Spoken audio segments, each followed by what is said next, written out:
Hello दोस्तों, नमस्कार। तो आइए आज हम लोग शुरू करने वाले हैं शैव धर्म को, जो कि हमारा 8वां चैप्टर होगा। आप जानते हैं कि लुसेंट बुक से हम लोग यानी कि प्राचीन भारत को कंप्लीट कर रहे हैं, जिसके तहत आज हमारा 8वां चैप्टर शैव धर्म है। तो बिना देर किए हुए आज हम लोग शैव धर्म को शुरू करते हैं। चलिए लेट्स गो। आइए, कहता है कि भगवान शिव की पूजा करने वाले को शैव एवं शिव से संबंधित धर्म को शैव धर्म कहा गया है। शिवलिंग उपासना का प्रारंभिक पुरातात्विक साक्ष्य हड़प्पा संस्कृति के अवशेषों से मिलता है। ये इंपॉर्टेंट है दोस्तों, याद रखेंगे इसको, ये एग्जाम में पूछे जा सकते हैं। ऋग्वेद में शिव के लिए रुद्र नामक देवता का उल्लेख है, ये भी इंपॉर्टेंट है दोस्तों, इसे भी आप ध्यान में रखेंगे।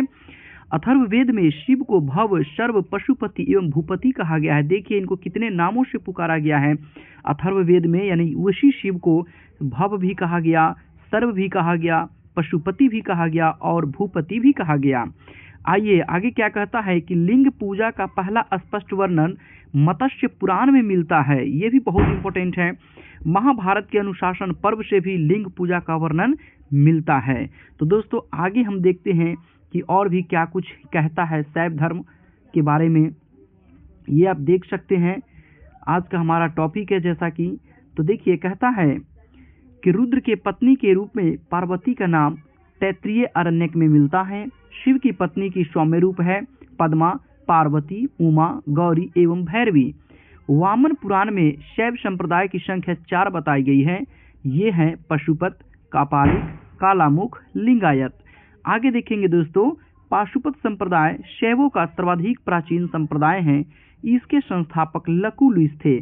तो यहाँ से भी प्रश्न पूछे जा सकते हैं, है ना, कि पाशुपत संप्रदाय जो है उसके संस्थापक कौन थे। तो लकुलिस थे, और जिन्हें भगवान शिव के 18 अवतारों में से एक माना जाता है।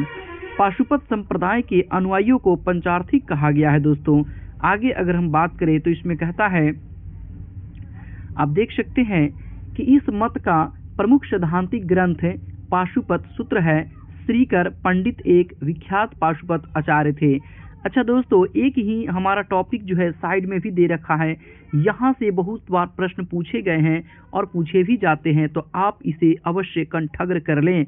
जैसे संप्रदाय हैं आजीवक, तो इसके संस्थापक मखलीपुत्र गोशाल हैं। घोर अक्रियावादी के कौन है, तो पूरन कश्यप है। यदृक्षावाद के कौन है, तो आचार्य अजीत है।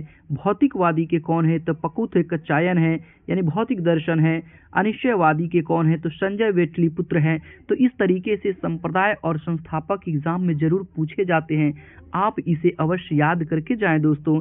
आगे बढ़ते हम लोग इस टॉपिक में। तो क्या कहता है कि देखिए, इस मत का प्रमुख सिद्धांतिक ग्रंथ पाशुपत सूत्र है। श्रीकर पंडित एक विख्यात पशुपत आचार्य थे। कपालिक संप्रदाय के इष्ट देव भैरव थे, ये भी इंपॉर्टेंट है। इस संप्रदाय का प्रमुख केंद्र थी श्रीशैल नामक स्थान था।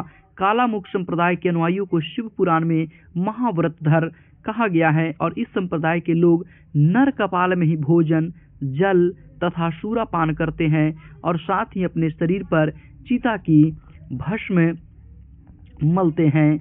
ये देखिए, तो इतने यानी कि इसमें विशेषताएं हैं इस धर्म में। लिंगायत संप्रदाय दक्षिण में प्रचलित था। दक्षिण का मतलब दक्षिण भारत में।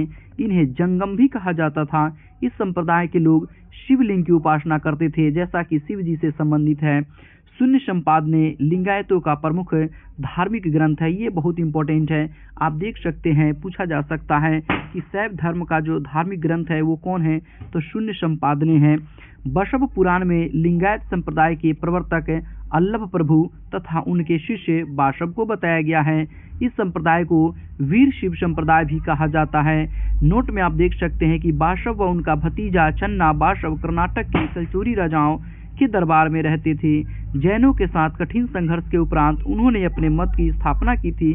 उन्होंने जाति प्रथा का, आगे देखेंगे क्या कहता है, तो आगे आप देख सकते हैं कि उन्होंने जाति प्रथा का कड़ा विरोध किया और उपवास, प्रीतिभोज, तीर्थ यात्रा एवं बलि प्रथा को अस्वीकार किया। बाल विवाह का विरोध किया और विधवा विवाह की अनुमति दी।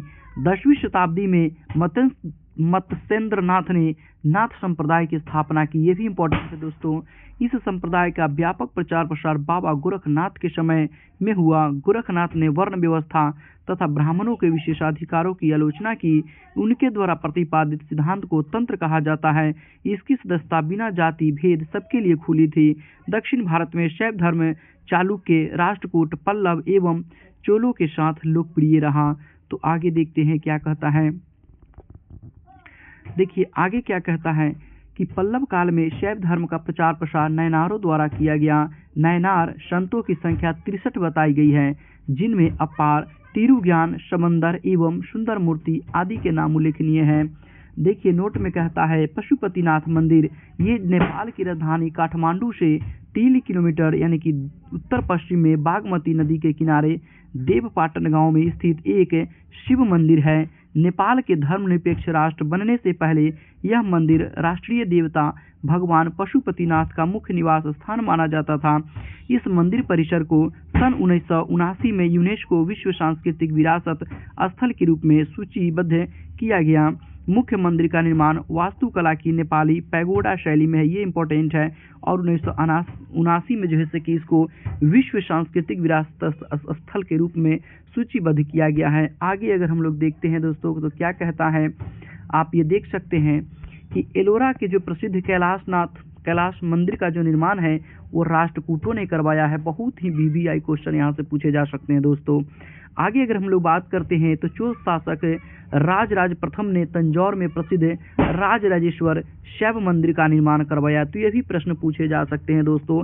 यानी कि चोल शासक जो राजराज प्रथम है वो किस मंदिर का निर्माण करवाते हैं, तो राजराजेश्वर शैव मंदिर का निर्माण करवाते हैं, जिसे बृहदेश्वर मंदिर के नाम से भी जाना जाता है। कुषाण शासकों की मुद्राओं पर शिव एवं नंदी का एक साथ अंकन प्राप्त हुआ है। यहाँ से भी प्रश्न पूछे जा सकते हैं दोस्तों कि किन शासकों की मुद्राओं पर शिव एवं नंदी का एक साथ अंकन प्राप्त होता है, तो वे थे कुषाण शासकों। तो इस तरीके से दोस्तों हम लोगों ने बहुत ही कम समय में शैव धर्म को आज कंप्लीट किया है। तो अगले वीडियो में हम एक और नए टॉपिक के साथ आपसे मिलेंगे। तब तक के लिए दोस्तों धन्यवाद। जय हिंद, जय भारत।